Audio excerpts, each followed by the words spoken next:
It's BrainWash with Dr. Tom and Guitar Picks with Rob Seals.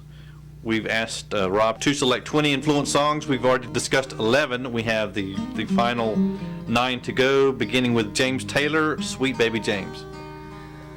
Wow, James Taylor. I think James Taylor's curse is that he's such a wonderful songwriter and singer that people don't appreciate him as a guitar player. Mm-hmm.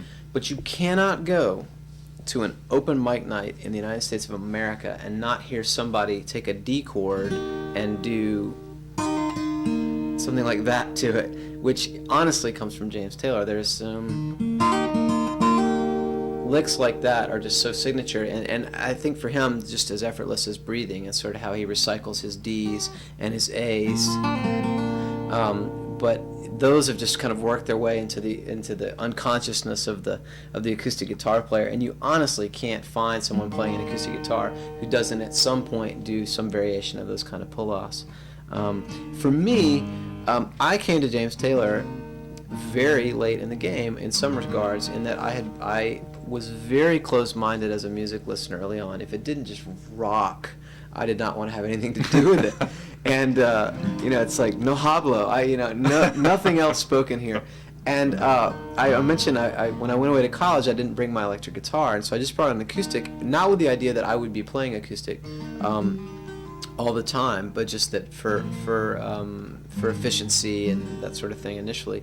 But because it wasn't as much fun to learn a Rat song on on an acoustic guitar, I sort of found my way into the James Taylors and the Paul Simons of the world. And but when I found the song "Sweet Baby James," something really clicked for me, in that I think that's a song in which he sings about precisely what it is, that indescribable thing about music that necessarily calls music forth from you, why you make music in the first place. And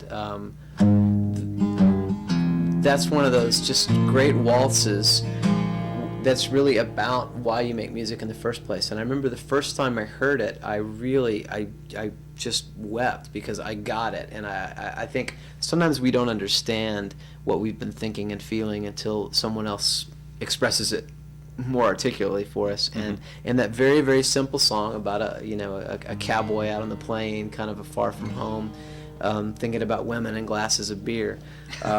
He's in the end singing. It works just fine for me, he says, and I think that's the truth. And when I heard that, I mean, it's not the most intricate of his songs. I almost chose a song like "Only a Dream" in Rio from the "That's Why I'm Here" record, because harmonically it's a lot closer to the kind of things that I like to do, these moves from the 3 minor up to the 6 minor, and this sort of progressions where he's, that kind of movement is something that really pleases my ear, and a lot of his songs will do that. But this "Sweet Baby James" has just got that just beautiful waltz to it, and that lyric that I just can't escape. That's why we do it.